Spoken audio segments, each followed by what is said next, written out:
Right, okay. So before we get started, what is Off the Reel? What is the Off the Reel podcast? What is Nerdly Presents Off the Reel podcast? Well, yeah, a little bit of an update because I have been doing this for a little while now on the YouTube channel with Nerdly UK. It's Nerdly UK on the YouTube, but I was also kind of running it under a kind of like tagline, a slogan, which was Nerdly Out Loud. Now, when I started doing the Romford things and started doing reviews, started doing interviews, started doing all these different things, it got a little bit confusing as to what Nerdly Out Loud actually was. So I've been doing a sort of soft rebrand kind of deal. And with that, what I've done is I have changed the name completely. So now we are Nerdly Presents Off the Reel podcast. Now, what does that mean? What is Nerdly Presents Off the Reel, and why does it say Nerdly Presents? That's because Nerdly is the website, nerdly.co.uk. That's what I am part of. I am half of with Phil Wheat. We kind of run that thing together. Well, I say we run it together. He does most of the grunt work, and I just turn up and look pretty for interviews and things like that. So because we have Nerdly, and that is kind of where everything goes for everything that I do and everything that we all do, this Nerdly Presents Off the Reel is kind of like a podcast feed. So you know how you get podcast networks online where you have loads of different podcasts, loads of different shows with loads of different hosts? That's what this is kind of going to be. However, it's going to be one single Nerdly Presents Off the Reel podcast feed. So it is going to be going onto all your podcatchers. You'll be able to get it as your podcast if you want it, like on Apple Podcasts, Spotify, things like that. But it's also going to be on our YouTube channel. So you can watch it or you can listen to it. Completely up to you. This is the first episode of Nerdly Presents Off the Reel, and it is all this time. A feature film that I absolutely adored, I absolutely loved. I watched it for the Romford Horror Festival and I just fell in love with this movie. I fell in love with the cast and crew of this movie, and everybody involved is just completely and utterly awesome. So I decided to do one of my new Off the Reel Roundtable kind of things, which is basically where we get people from the film sat around and we're gonna chat. Obviously it is done virtually, which, you know, sooner or later I'd love to be in person doing these things, and that's exactly what I'm aiming for.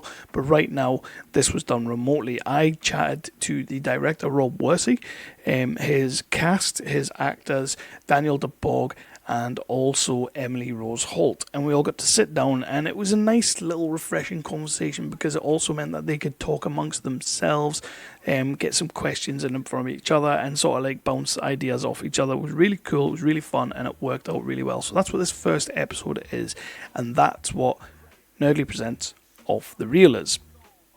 It's going to be a series of different things where I'll be doing my normal reviews, they'll be getting posted out, then I'll be doing episodes or shows with people from the Romford Film Festival, and then it'll become like Nerdly Presents Romford Film Festival Off the Reel, or I'll be doing things, I've got ideas to do some like action kind of podcasts with some people, so that will be its own thing, and then other ideas that I've got going forward. An old friend is looking to pop back and do some podcasting with me. That's going to be really cool, so that'll be fun as well.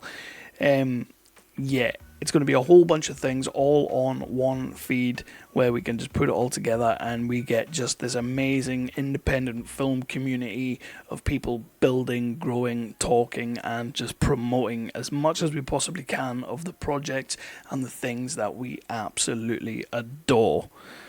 So that is what Off the Reel podcast is going to be. Nerdly Presents. Yeah, I think that pretty much sums it up. We keeping it raw, keeping it true. Indie film love, that's the crew we run through. Roundtable vibes, cast and crew in the mix. Low budget legends, we reppin' these flicks. Off the reel, projects the best creators make. Real talk cinema, every take we break. From the cutting room floor takes we reveal. This is Off the Reel, keeping it real. So yes, welcome back, or welcome to the first episode, episode 1, Nerdly Presents Off the Reel, and we're here talking about the feature film All This Time. Joining me tonight is director Rob Worsey, actors Daniel-DeBourg, and horrific Best Actress winning Emily Rose Holt. Dying to speak to all you guys. Dan, I spoke to you a little bit down at Romford, which was cool. Emily, this is our first time chatting, and we're chatting about the All This Time movie, which is a gothic, timey-wimey thriller, or as our good friend Peter Blunden likes to call it, Bram Stoker's Groundhog Day. which I think is a fantastic little thing that you absolutely have to put on the poster. Are we allowed to put that on a poster? I think if we can, let's do it. It's a great kind of way to sum it up, but I don't know the legalities around it. But yeah, it's worth looking into it. It's a good way to describe it. Yeah. Isn't it? I watched his interview and I was like, damn, that's actually pretty solid. How did I come up with that? Of course, everybody, this will be going on our podcast feed, but it'll also be going on our YouTube feed over at Nerdly UK on YouTube.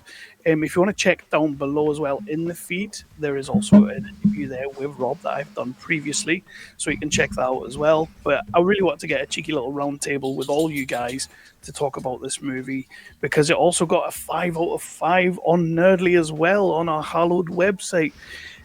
Not by me, which is awesome. So Rob didn't have to pay me for that one. But first of all, how is everybody tonight? How is everybody getting on? How is everybody feeling? Are we all, I guess, okay? I'm good. I'll let these guys chat. I didn't realise it was the England game tonight is the only thing. It's just popped up on my phone.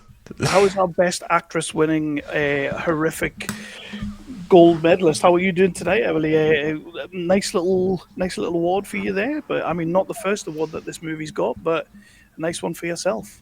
Very much so. I haven't actually seen it in person yet. I need to. It's kind of here actually. I need to drop it off. I'm not keeping it, just to kind of like add to the numbers on the award shelf. But yeah, I do need to drop it off actually. Let's see if we can. There's the blood moving. Nice. Look at that. It's cool. There we go. My little face behind it. It's kind of gross, but I love it. Yeah. We did have to change it because a couple of years back, or the last year, or the year before, it was like a little like plank of wood like that, but it already had the blood stains on it, so it did actually look like a murder weapon. So it was like, you know what, we maybe need to change this a little bit. So yeah, now we just went with a vial of blood, you know, and it's all the judges, it's all of our blood, we fill it up ourselves. Nice. So first of all, let's do a little bit of getting to know you for people who are watching this that haven't experienced you guys before, seen your movies before, or anything like that. Although they will have seen them because you have made awesome movies. But let's do a little bit of getting to know you and go around the squares a little bit and let everyone know a little bit about who you are and how you got into this filmmaking business and why on earth you would do it to yourself. Sure, okay, yeah. Well, my name's Dan, obviously. And I play Elias in this film. I actually started life as a dancer with the Bourg Ballet and then moved into the music industry and then kind of just all the way around the arts and ended up in screen. Yeah, that's pretty much it. You know, in a nutshell. We're very lucky to have worked with these two wonderful people here on this film, which is of all the projects I've been very lucky to do, this is still like my absolute favourite experience acting for screen. I think it's going to be very hard to beat because it was something very, very special that I'm sure we'll get into later. But yeah, that's me. And with that, Dan, this is one of those rare occasions where I get to geek out about something that I don't often get to geek out about. Is I'm a massive rap fan, and yeah, you have got a lot of songs on your YouTube, and I actually remembered a long time. Well, I say a long time ago. Oh man, I'm aging myself here. You did a cover of a Lil Wayne song, "How to Love." How to Love, yeah. And I remember seeing that years ago, and I didn't clock that it was you when I watched this film, and I'm just like, man, like that's just the geek in me though. Like I Yeah, don't that's often. mad. You know that. Yeah, How to Love. I did Yeah, like man. quite a lot on YouTube. I spent almost like a decade like where YouTube was my business really, like just putting out songs and covers and then original material. And yeah, we had like over 60 million hits on there. It was pretty mental. But now a lot of people are like, I keep getting notifications like, where have you gone? What's happening? No, I was a big Wayne fan back in the day, and I remembered straight away, like when I was doing a little bit of research for this, I was like, oh man, I remember seeing that back in the day. Like, oh, Recognize shit, that's that geezer. I thought you were going to play a bit of it then, Kev. That'd have been great. I thought you'd queued it up to kind of give us a clip. It was a great song. It was a great song. It had a load of hits, that one. It was a very popular video. great album, banger album. But let's talk about films. Emily. Well, my story of getting into acting is not as glamorous as Dan's for sure. But I play Grace in all this time. So the first film I ever did was actually with Bob, or Rob, as you know officially. And I just kind of went for it a few years ago. I just went for casting calls and ended up with working with Rob on Collection. And I only dabble in it really every now and then, but I enjoy it when I do it. And I will start doing it more. But yeah, it was just mainly I've worked with Rob to be honest, in like everything since Collection. So that's my story of acting so far. Only dabble. Only dabble. I was going to say that if this is what only dabbling looks like, I think you need This to is what double only down. dabbling looks like, man. Yeah, I mean, yeah, it's the only film I've done in the last. Well, I haven't done anything since because I just have been doing normal, boring life things. But I will start again. I'm getting new headshots next week. Everyone will be glad to know. So I'm getting back into it. You better. You better, because just like insane. I will. But that's my little story. There's not much to it yet. Hopefully the rest of the story is yet to be told.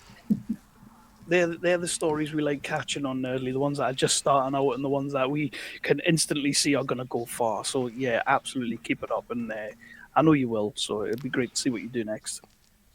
Hopefully. Yeah, nothing too interesting really. I mean, standard kind of go to uni and study film because I always loved film. I think it was the escapism for me. I loved the kind of sci-fi and fantasy films. Lord of the Rings, Star Wars, all that sort of stuff, and so went to uni to study it, and then kind of came out, got stuck doing corporate jobs, which I still do. I still shoot day-to-day corporate and kind of commercial stuff, but yeah, always just been kind of wanting to do films, and eventually got some shorts together, one of which was Collection with Emily, and then we've been kind of grinding since and trying to get Emily involved ever since as well.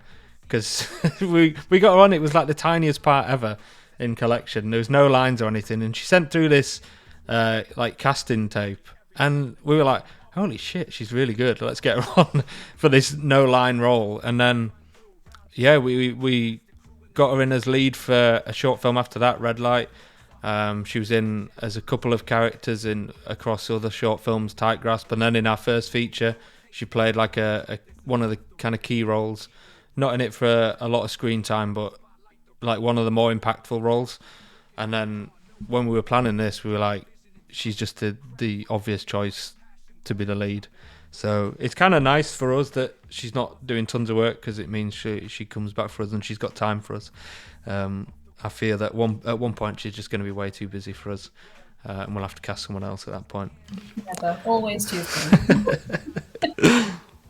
I love those little no, never gonna happen. I'll always pick up that phone for you. We know this. Yeah. So guys, I've watched all this time a couple of times now, and I think on a technical level, this movie is absolutely brilliant. It's pretty much perfect. Performance levels are just unbelievable from both you guys and everyone else who's not here with us as well. But when you guys see this movie up on the screen and you see the final project, I just want to know, like, how do you feel personally when you see this final project? I mean, for me, all I see are light switches that I'm getting removed. Every time I'm like, oh shit, there's another one, I didn't see that. There's a door stopper, like the kind of automatic door closers for fires. There's one of them. So I'm just adding it to the list of stuff that needs removing for the next kind of export. I don't know. I've seen it way too much, and I'm way too deep into it to kind of watch it properly, if that makes sense. So I don't think I'll be able to watch it properly for a couple of years until it stops being too familiar. I could probably like give you the rundown of the script right now. Some of the scenes I could give you word for word. Yeah, I'm way too close. So I don't know. I'm proud of it, but I still see that there's stuff that needs doing to it. So yeah, who knows? And on that standpoint, I know it's a little bit different when you guys are acting, and obviously you're doing like a lot of different takes and everything, but then Rob has to sit with it as he's editing for like months and months and months to get it to that point. But like, do you honestly feel like as a director, do you feel like it loses some of the magic of cinema when that happens, or do you still get that magic? And what keeps you pushing forward for that? Yeah, it definitely lose, or you definitely get used to it, because I think Dan, you were saying about how much you loved the montages the other week, and like the first time we cut the montages with the music, I got goosebumps, but because I've seen them so much since, I'm so used to them, and to the point where I'm not even sure what works now, and I think that's the hardest thing, and that's kind of one of the downsides of editing yourself. But then because I know what I want it to be, it makes sense to edit, so it's kind of a double-edged sword. But yeah, you definitely get used to it, and then I think the only thing you can do to get around that is just time away from it. So like I said, I'll probably watch it in a couple of years, and hopefully they'll hit me again by that point. And for our two actors, on a personal level, how does it feel seeing this thing up on the big screen and seeing the finished project? It's weird for me because I'm in almost every moment of the film. So it's like, it's a whole lot of my head. And that was hard to get past that and just watch it for the story and the visuals. But then, you know, I do love watching any film for the cinematography and the style of it. So I try and distract myself with the beauty that's in that. And the score really helps me take away from myself, I think, when it all comes together. But it is always going to be strange watching my face large on a screen. Away from that, to be honest. You do something and then you don't really know, because so many things can get lost in the cutting room and like in the edit and stuff, and you just don't really know. It's out of your hands. But I was just so. I remember driving on that last day. We were going to that little the shack that out in the countryside. Yeah, the little farm. Yeah. Yeah, and I remember listening to a piece of music I actually shared with you. Do you remember? Yeah. Yeah. And at that point, because we'd been filming for a while, and it just was such an incredible like experience. The whole thing, like top to bottom, everyone that was involved in it, we were like a family. You know, we weren't staying in, like we were on set. We lived on set. We didn't go to trailers. We were there. You know, Cheryl was doing the catering. It was just like such a special event. So my point is, when I got to see it on the big screen, the first screen we all came to, I was just so proud of everyone. Like, I was moved, man. I was so moved by the film. I didn't see. I don't go, oh, that's me on the screen. I didn't see me.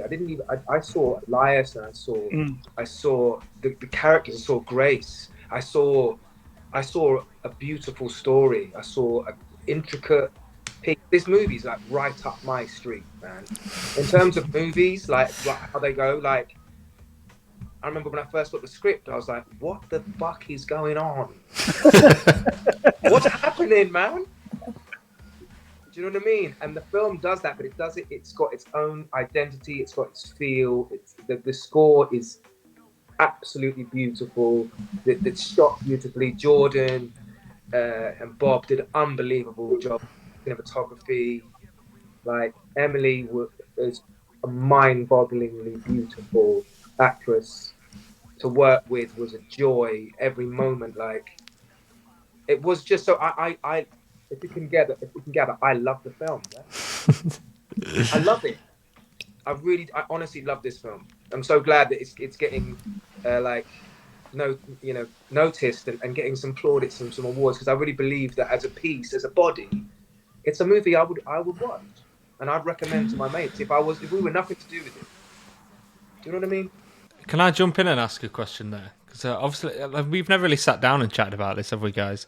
But when you mentioned there about like reading the script for the first time, Dan, and saying like, what the fuck is going on? Because I think, actually, funnily enough, the Nerdly review, the one that gave it 5 out of 5 stars, is probably my favourite review. And halfway through that, it looks like it's going really badly, because I think who I can't remember who it was. Was it Andy? but he said basically they throw out so many questions and you start to wonder if the filmmakers even know what's going on. At the end of the review, he says it's pulled together so well and he says it's remarkable. But I think, did you guys feel that reading the script? Because it is one of those films where you should think what the fuck is going on, and then by the end hopefully it pulls it together. But was there any kind of process or moment where you thought, I'm not doing this shit, I have no idea what's going on? No, I love reading your scripts, Bob, you know that. Like, I just found this so interesting and so intricate, and you give so much information in all of it. I'm just always interested in where it's going to go. I remember reading it through with Ben, my partner, the first time, and he was really emotional when the big reveal came up, because it really built it up just reading through the script. He loved it. I love it. Yeah, no, I never thought, what's going on? What? This is terrible. I was like, this is what the hell is going to happen here? What is going on? I mean, maybe I had a couple of moments being like, I really do hope this comes together. I think I knew it was going to, you know. What about you, Dan? Yeah, no, I'm exactly the same. In fact, when I first was speaking to you, Bob, when we were like talking about me coming on as Elias, you told me very, very little, man. You were like, I'm not really going to tell you anything. I just want to send you the script and read it. That was basically our first meeting. Just like, I'm going to send you the script. I'm not really. I don't really want to tell you anything. Here's this. Just have a read, see what you think. Just stick, you know. And that was basically it. And then, yeah, I was captured straight away, and it was, like I said, it translates so well into the film because it gives you just enough to you invest in Grace. You're so invested in her. You want to go along with her. You want to find out what she's going through. You want to. So I've got to. I know I keep harping on about it, but the portrayal, Emily, man, was just so perfect. It is dead on. It really was, man. Like you've got to give props. Like people like not people all the time and say this and that, but this was really like a performance that I was just beautiful. And everyone the people that I know have seen it, they say the same thing. Like it's really, you're the crux of it, and you want to go along with Grace. You want to find out for her and with her. So it was just enough. And then when you finally get that reveal, after the double whammy of the whole, like, I don't give any spoilers, but like when you finally get that, it's so satisfying and amazing. And I cry. I've cried every time I've seen it. That's the reason that I asked that question first about how you feel about seeing the finished project. Is that independent filmmaking's hard at the best of times. It really is, and it takes it takes a team of people, not necessarily a big team when you're at this level, but it takes a team of everyone pulling in the right direction. But then I like to go back, and now that you've got the rewards and you've got the passion, and you see it up there on the screen, and it looks amazing. Where did this movie come from, Rob, first of all, and for our actors as well? What was it about these characters? Was there any particular thing about these characters that made you think, I'm playing this? I'll let you guys go, because there's no kind of interesting conception for the story. It was just me and Kate, my wife and producer, just chatting it through over and over and over, and it never kind of sparked out of anywhere. We were just trying to work out what we wanted to do next, and we would just throw lots of ideas out. And I mean, I'm fascinated by anything time related, any kind of time movie, Interstellar, Triangle, that sort of stuff, Groundhog Day, obviously. And then the kind of Gothic vibe is just, I just love that, you know, the others and films like that. And so it was just a lot of kind of throwing ideas out and seeing what worked and getting there eventually. And we didn't set out with an idea of we want to make a film about this or about a certain topic or about a certain emotion. It just kind of arrived there eventually. And I found the synopsis for the very first idea originally, and it's totally different. So it was a long process, really, and that's all it is. So what was the initial synopsis then? What was like the sort of the bare bones of the initial synopsis? Yeah, I want to know. What was it? How different was it? Was it a buddy cop movie? Yeah, that's exactly it. How did you know? Yeah, it was me and Dan as I was going to be in it. I was going to be the lead, and then Kate said we had to cast Emily. I I can't remember too much about it. It was similar. It was all set in a house, and it was. I'm trying to work out what I can say that doesn't give anything away for the actual film, but it was people. It was set in a house, and the main character would come down for breakfast every morning, and there was a lot of other people there in the original idea, and people would disappear one by one, basically. And so it was kind of people there to get feasted on, I think it was. But it felt like a time loop, but it wasn't. It didn't have all the elements that we have in the final film, and it's the only thing that really stuck was time loop, big house, vampire guy. That's it. And how did we know that Elias and Grace were characters we had to play and we were going to put our all into this? How did we know that these were our next projects for you guys? Well, I always work with Bob, so I guess it was. Well, another one, isn't it? No. I didn't always like vampire type films. Always been drawn to them. I kind of look a bit vampiric, so I feel like I'm always kind of suited to that kind of realm of things.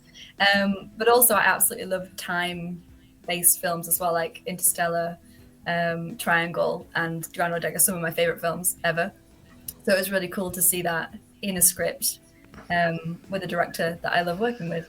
And Grace was really normal, and I liked the fact that she was so normal in this weird situation, and I thought that would be fun to portray. And also it was so weird to portray somebody waking up the same day and it being slightly different, or it being exactly the same. And it was kind of a challenge to keep it similar but not the same. So I enjoyed that challenge of it, if that makes sense. How closely did you guys work with these characters? Because these are two roles that, given the nature of the movie, given the kind of the time loop aspect, the relationship that you guys have within the movie, it's one of those things that if one particular scene is played just a little bit off center, just not quite right, then it's maybe not going to land when you get to that, the ending, like the twist ending and whatnot. It's maybe not going to hit as hard or as well as it should. How closely did you guys work to getting that, or was it sort of giving the relationship we have to stay apart? Like, how did you guys work together on this? It was very instinctive, really. I think the first scene that we did together was we're not like this really. I don't want to give too much away. The first scene that we do, a very different scene. With my first day on, do you remember, Emily, the dance, right? Yeah. Remember that? Yeah, I that love was the first thing, kind of, which I think was perfect because it allowed us to see a side of the characters, a really important part of the arc that was there for me anyway, like of love. You know what I'm saying? Like a beautiful thing, and then all the rest of it was just working with Emily, because she's just insanely good, and Bob always being in my ear just to remember, because of it, we're not shooting in sequence, right? We're all over the joint. We're shooting especially with a time loop movie. That's hard, man. Yeah, that's hard. But Bob, bang on it always. Listen, just a whisper in the ear to just remember, just keep that in mind. And that was for me, having someone as amazing as Emily, and then having Bob just to remind me, just there before each time. And then Bob would trust. That's what I loved about it. Bob would just trust us to kind of get on with it. Yeah. Trust that I was Elias, and Emily was Grace. So that's how I navigated it, with the help of these two guys, really, and everyone else, in part. Yeah, same for me, really. It was very instinctive. It was just, we never really had a conversation about how we were going to approach it. We just kind of got each other. At the beginning, you kind of took yourself away quite a lot. And I was a bit more just on set, just being crazy me. And then just going into character. Yeah. But I knew not to get in your way. Yeah, you know what? I do this thing, if I'm, especially for this, it was I wanted to walk around. Often I would just walk around the house or wherever we were, and I would just remember time where I got that piece and where I got that piece, and I just found that really, it was beautiful. Like the places we were shooting were incredible. And I would just go off into little nooks and crannies, and just, there was part, I found it fun, you know, and like the kind of, the geek in me was like, I believe that I'm becoming this person, therefore I remember where we got that, you know, where I got that in Morocco when I was there, in whatever century it was, and the story of how it came to, and I was, you know, that's the kind of like geeky shit that I love, and helped me to become a liar. So that's why I was disappearing. Yeah, I had to weirdly do the opposite of that, because I wasn't meant, you know, I can't. You stopped your crib. I don't know where I am, so I'm like, I can't look anywhere. Yeah, we had very opposite. It was interesting. See, now this is really good we're doing this, because we didn't really have a chance to chat about it at this stage. So it's great that we're doing this, Kev, because we were like, it was the opposite. We were doing that, weren't we? Like, yeah, it was amazing experience. It really was. I feel like from like a directing point of view as well, a lot of directors say it, but if you cast it right, that's 90% of your job done. And like Dan was saying, like I trusted these guys to know the characters, and you know, after the first couple of days, once you've settled into it, I feel like there wasn't loads of direction needed. And like you said, these guys knew the characters so well, and they're such good actors that I could just leave them to it. And I had I guess a clear review of the overall film, and so that's what I was there to do, was just to keep that in mind and maybe give context to kind of where they're at in the overall film. But character-wise, they just knew it inside out, and so it was so easy. The main thing I was trying to keep focused was getting a performance that made sense the first time you watched the film, but also a performance that made sense the second time you watched the film. Like the interaction between them has to make sense for once you know the twists, because I think often you see films like this that on the second watch through, a lot of stuff the characters do doesn't make sense, and it's clearly there just for the first watch kind of entertainment or energy. And so I wanted to really make sure that it was legitimate the second time you watched it with all the context. But oh man, they were so easy to work with. It was great. Nailed it.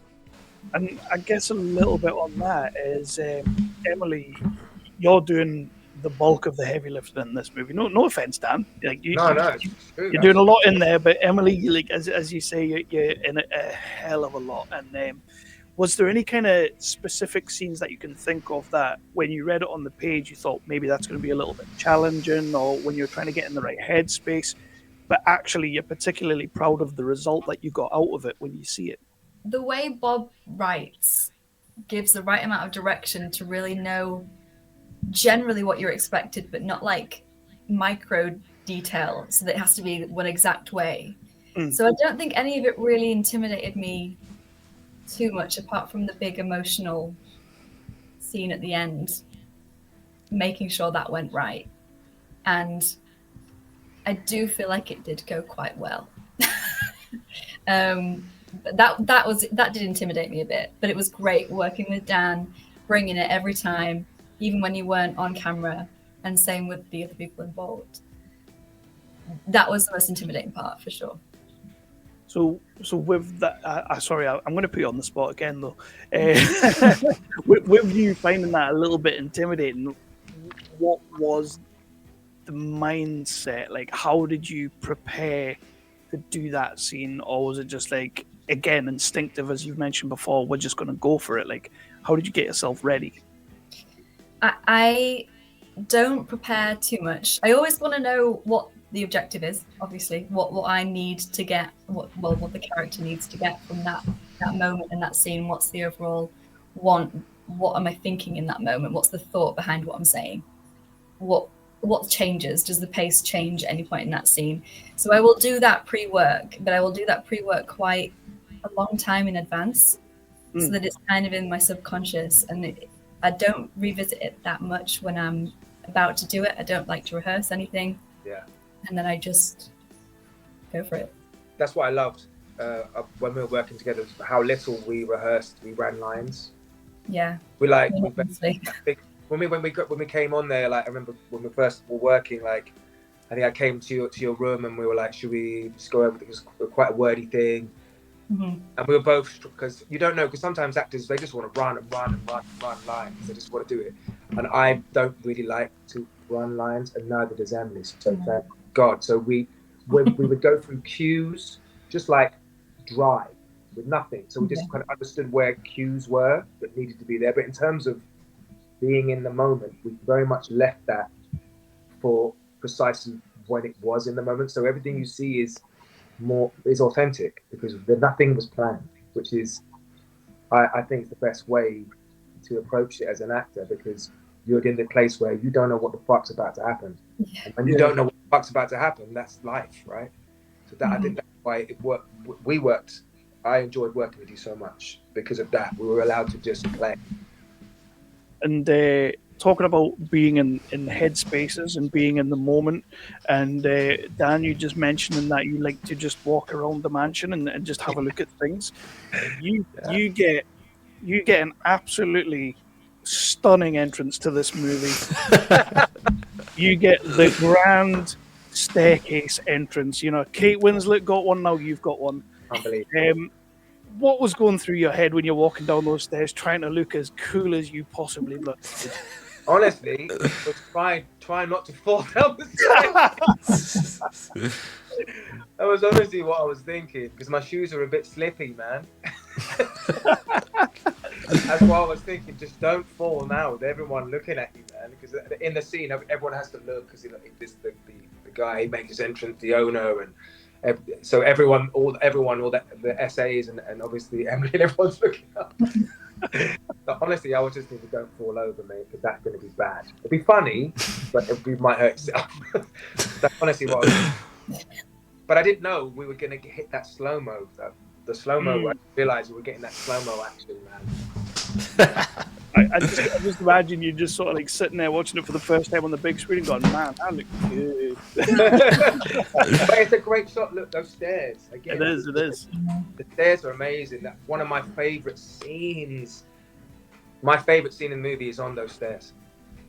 Okay. I won't say anything anymore, but everyone, you all know what I'm talking about. But there's a scene on those stairs, which is it's like, it's my favourite scene in the whole movie. Taking me, just looking at the film, it's just a beautiful scene.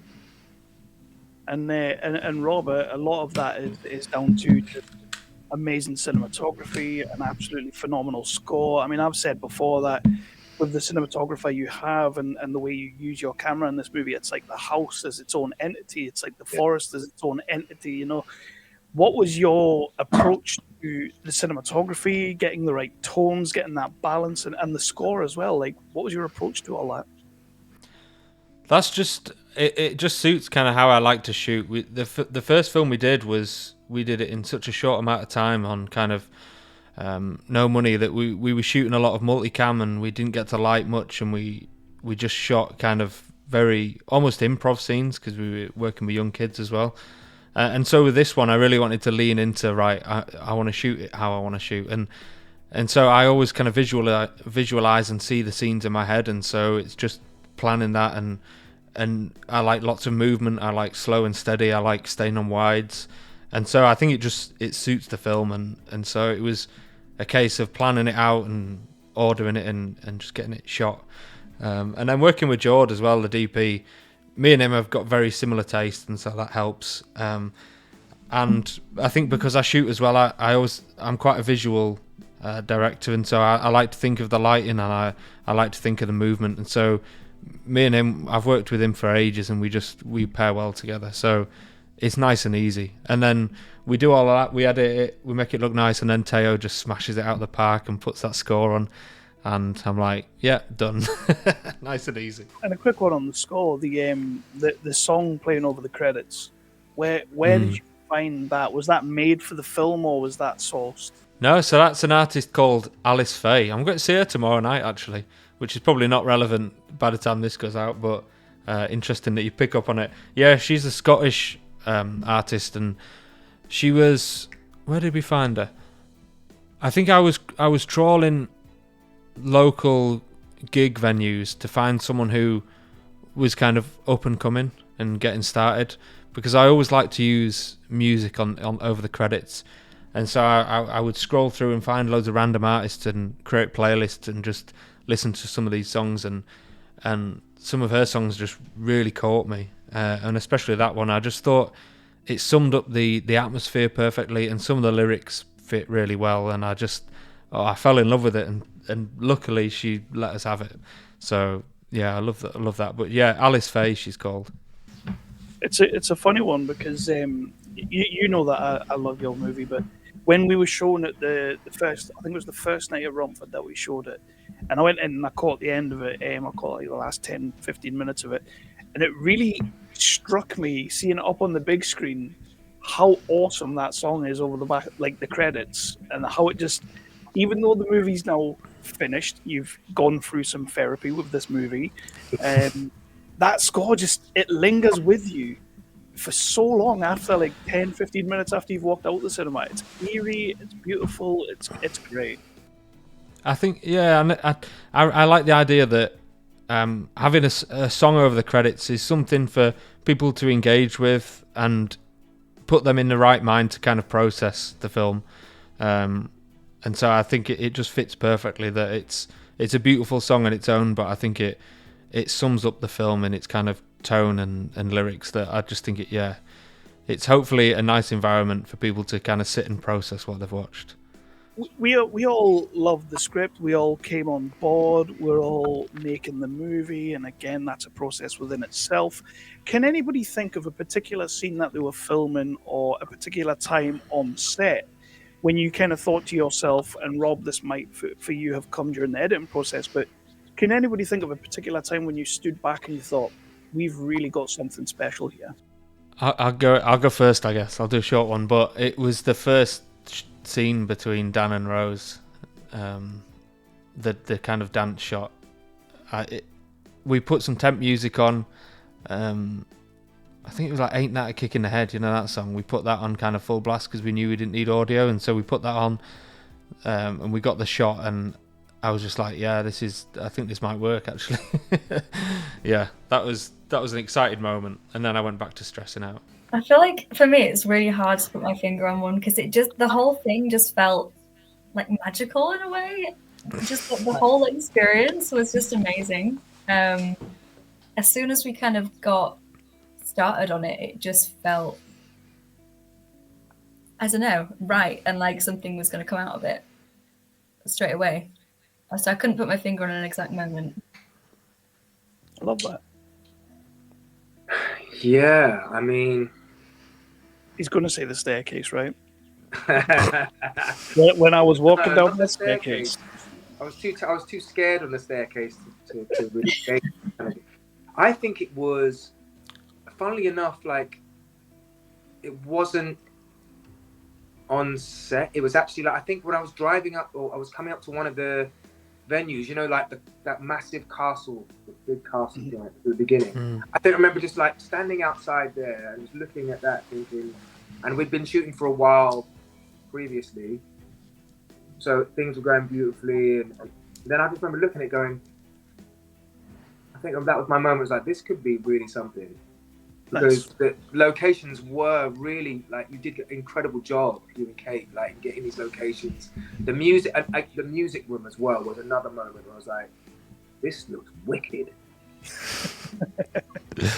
You know, and the dungeon. You know when we shot the dungeon scene, like that was a bit of a moment when we shot. There's a scene where, you know, with the candle, Dan. Yes. And because we had to really kind of shitty rigs that, and we had kind of bin bags up to hide stuff and tape everywhere. And for you, that was early as well. That was the first couple of days. You must have thought, what the fuck is going on? And then we'd kind of put the footage together, and it looked awesome. I feel like that was maybe a moment where I was like, okay, yeah, we can do this. Yeah, that just brought back a memory that everyone's favourite scene was one without me in. My favorite, no, I remember that we were going through shots, weren't we, of favourite shots? But if mine were the pushing ins on the dining room table, which has both of you in, so you know, there you go. It's like picking a favourite kid, isn't it? When you're a parent, you're not allowed. It's like, no, my favourite shot, there was one for each of you, and it pushed in on both of you on the dining room table. What is it about the film that makes that you really like? Like, what made you want to do this and shine a light on, which I'm really grateful that you are. Like, what is it about it for you, Kev? I mean, that's just not fair. You can't do that to the interviewer. I mean, I love one of the things that, and this is, I've spoken to Rob about this before, is like you think you're watching one thing, and of course you're not. You're watching something completely different, and then by the end it's something completely different again. But it's the relationship between Elias and Grace that I absolutely 100% fell in love with, even though you don't necessarily know straight away what the relationship is, where it's going to go, or how you're going to feel about it at the end. The two of you absolutely take viewers and took me through the mill with this film. And when you get to the end, and again, much like Phil said, and it was Phil that did the review, but much like he said in his review, much like he said, I thought I knew what was going on, but question, and then all of a sudden it all ties up nicely. That's a big thing. The main thing I like about the movie is your relationship, is the themes of it, if you're willing to look for them, because of course you can watch this movie on a very surface level. Of course you can, and you're going to miss a lot of things about the sort of like back. I don't want to do spoilers in terms of like where it all goes, but there's a back and forth to your relationship that's also like toxic in a way, if you want to dive that deep into it. And I love stories like that make me think, that make me question relationships, that make me question who I am as a person, which is deep, but we don't want to go there. But if you want to talk about actual scenes, it is the one that Rob was just talking about, is the round the table with the two of you at either side of the table. I am a massive Citizen Kane fan. And Rob, I think you'll know exactly where I'm going with that one. You absolutely did something I hadn't seen for a while. I've seen people sat around a table talking, but I've not seen an almost palpable scene like that in a long time, where it actually makes me feel tense as fuck. And you guys did, and that's why I love your film.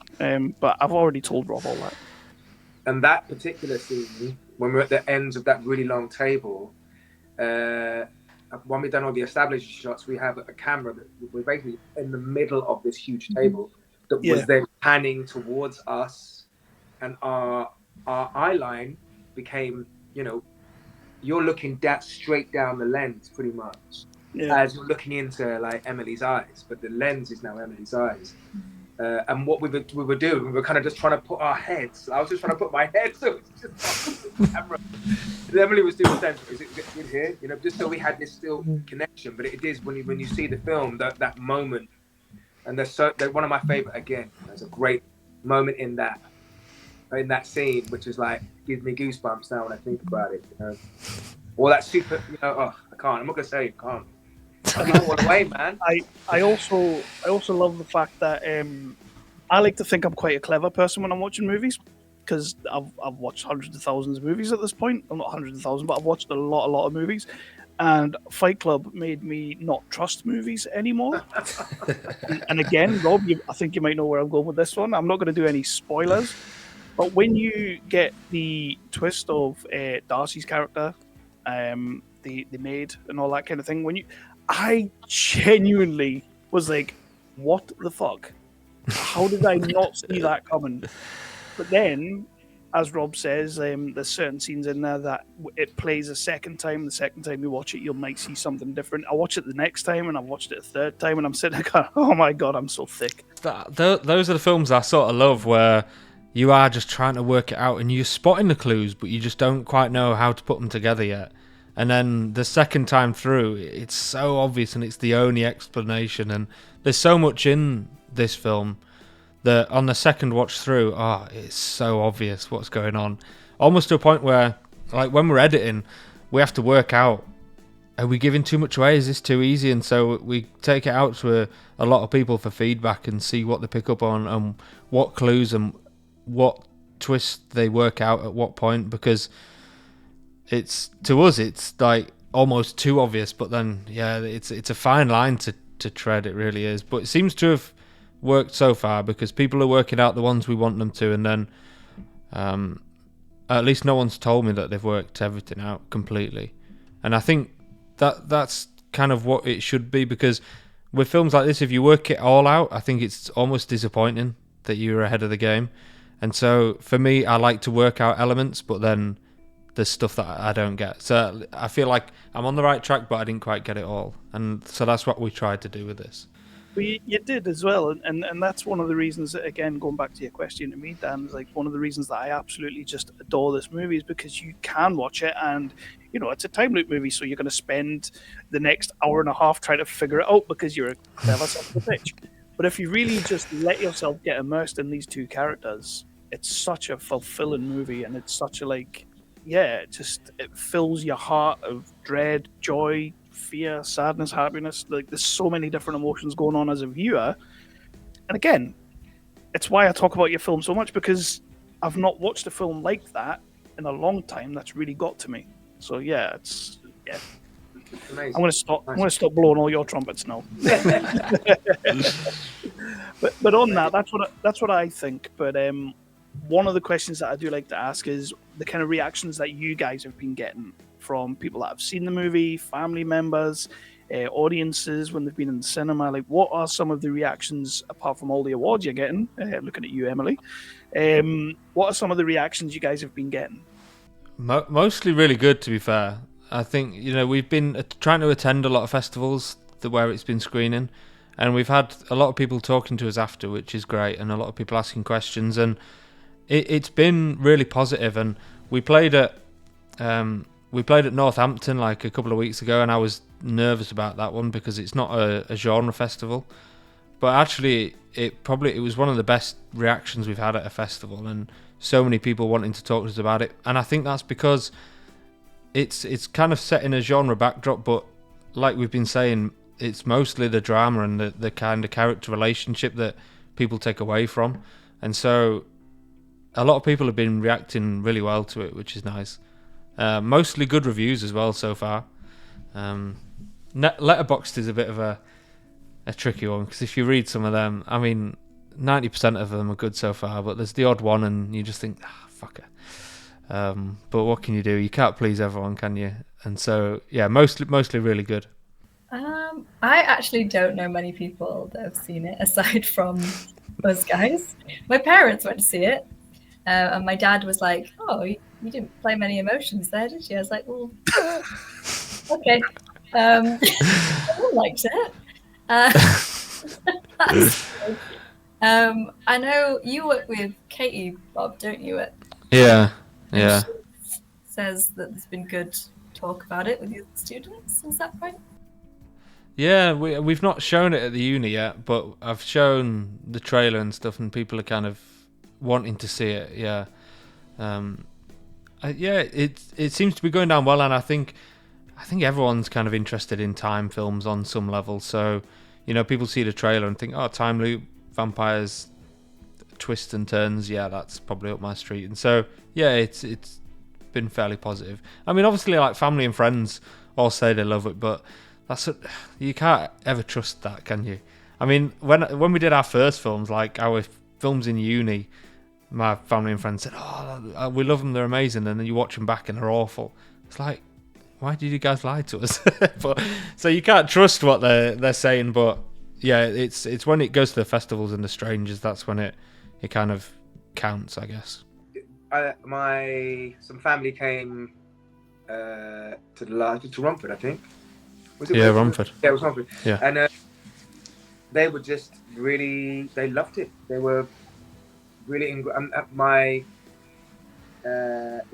youngest son of my cousin, he's brutal. Like, he's brutal. Like, he'll tell you, but he don't care. But he was really, really impressed with the whole film. He was just like, and he was like, I didn't even think like it was you, like, Dad. And I was like, I didn't even think it was you. And I said, well, that's good, isn't it? Because it really was.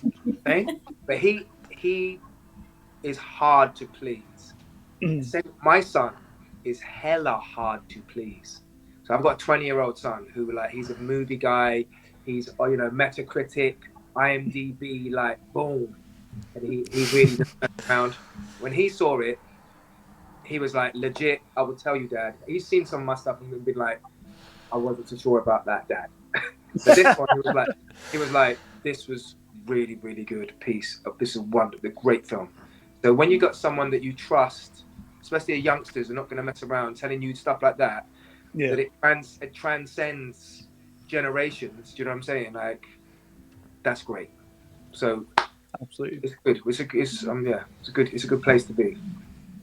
I think that's why Phil and I through Nerdly, that's why we love doing what we're doing, and we love finding movies like this, because I mean, I go to the cinema and I watch some of the new stuff, and I get vexed. I get very vexed these days with the cinema. I'm kicking. Well, I am 40 now, and I just need to be entertained, and I need to be shown something, truly something that's going to make me think, make me feel, and that's why we pick up on films like this. That's why we keep talking about them. But we are going to start wrapping up in a quick hot minute. But I have some little bit more fun questions before we do so. So one of the first ones is I would like to know that if you could redo one scene in this movie, just one scene, could be one that you really, really love, but it has to be done as a full song and dance number scene. What scene would you redo, and what song are you using? Bob's a big musical fan. A huge musical fan. I'm aware of this. Take this one, Bob. That's so hard. It's because I can't. I can only get one. I've got one stuck in my mind, and I can't think of anything else. But the flashbacks. There's some shots where, like the night of the party, the aftermath. I think we could maybe put an extra scene of Dan kind of walking around the aftermath on the ballroom, and maybe like murder on the dance floor, just because I watched Saltburn again the other day. Probably fully clothed, not like they did in Saltburn, but maybe not. I don't know. Maybe we could go full Canny Barry Keown, but yeah, murder on the dance floor maybe would be good. Yeah, I don't know. That's too hard. I'd have to. You could have told me that last week, and I'd have prepped, because I could do so much. Yeah, I'm a big musical fan, so I can't wait to do a musical version. Not of this, but just a musical. No. I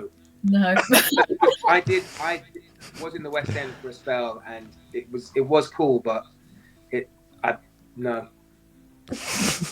I could see a danieldebourg version of Elias doing "How to Love" on the stairs. I could see that working. That'd be funny. I might do a little reprise just for you, Kev. Strangely, it would fit.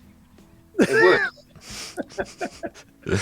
And Emily, I know Emily's got like 6 ideas here. I can see them. I have no ideas at all. I'm not as musical as these guys. I feel like some of Emily's scenes were set up to be a musical scene. You know, when she's playing piano, maybe she could come in with like "I Will Survive," Gloria Gaynor. First I was afraid. That'd be great. Just quickly, Rob, what is your favourite musical? I've got too many. I went to watch Joseph and the Technicolor Dreamcoat last week in the theatre, and that was amazing. Favourite's too hard. I think one of the best ones I've seen was probably Phantom in the West End. For like overall, the best song I've seen was "And I Am Telling You I'm Not Going" from Dreamgirls. Just that was crazy live. That was so good. Matilda's up there. Too many. But if there was one that I could go out and shoot, if I got to direct one, it would be Hades Town. And I've told Dan this before. I can see some of the scenes already. I'd love to do that. But yeah, I can't pick one favourite. La La Land's my favourite film, but I don't know if it's really a musical in that sense. And this is why we call it Off the Reel now. So yeah, that worked out a charm. Bang. If you guys had a Last Action Hero style ticket, and you could insert your actual self into all this time to give your character some advice, what would you go in and tell them? I don't think there'd be much point telling mine anything. Should we just... He's all over the place. Listen. I can't give an answer to that without ruining the film. Okay.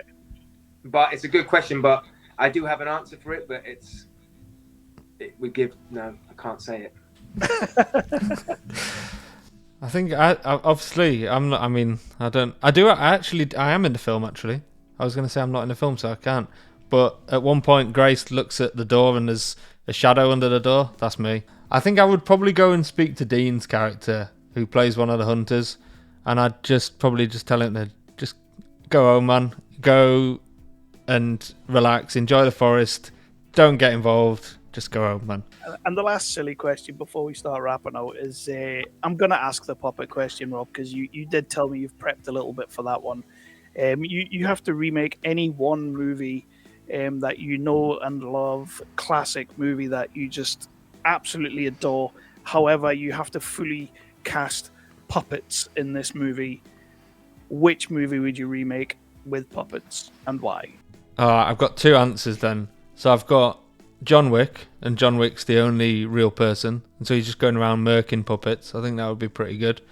And then also The Last Temptation of Christ, but Jesus Christ is the only person, so then everyone else is puppets.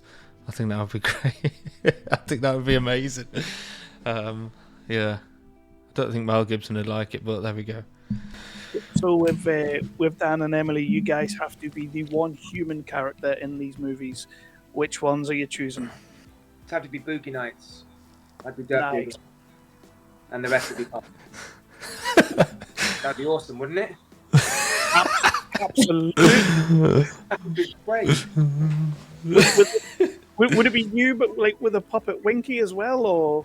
Has to be. It'd have to be. Can't believe I just said the word Winky. I'm a 40-year-old man. That is. Puppet Winky.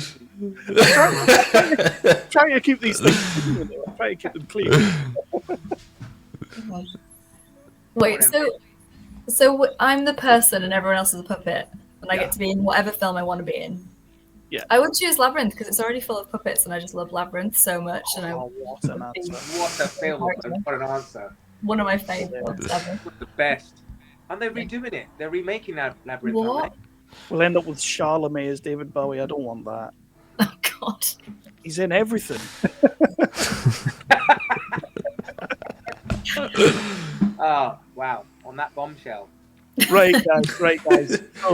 So first of all, before we wrap up, what is well, first of all, again, thank you so much for being here and doing this. I absolutely adore all this time. You guys know that. I love showing it at the Romford Festival. I love chatting with you the first time, Rob, and tonight's been even more fun. It feels like we've had a little bit of therapy amongst us, so that's always a good thing on these things. But what is everyone doing next? What are we doing going forward? Do we have projects we can talk about? Where are we going next? I'm going to somehow put my name in the ring for Hades Town. I'm going to send some tweets. Yeah, I'm working on stuff, but it's in the pipeline. Yeah, nothing too urgent. And Emily, you coming back into the fold? You have to. Yeah, potentially. I mean, there's nothing right now, but I'm planning to dabble again. Maybe more than dabble. Emily, you got an agent, right? You don't even have an agent right now, do you? Have an agent? No. I do nothing to do with it. I'm a learning and development manager. Please, can we talk after this? Yeah. Please. I need help. No, you don't need any help. You're amazing. But let's just talk because it's just unreal what's going on here. But we'll talk. That's a separate thing. But we'll talk. Okay.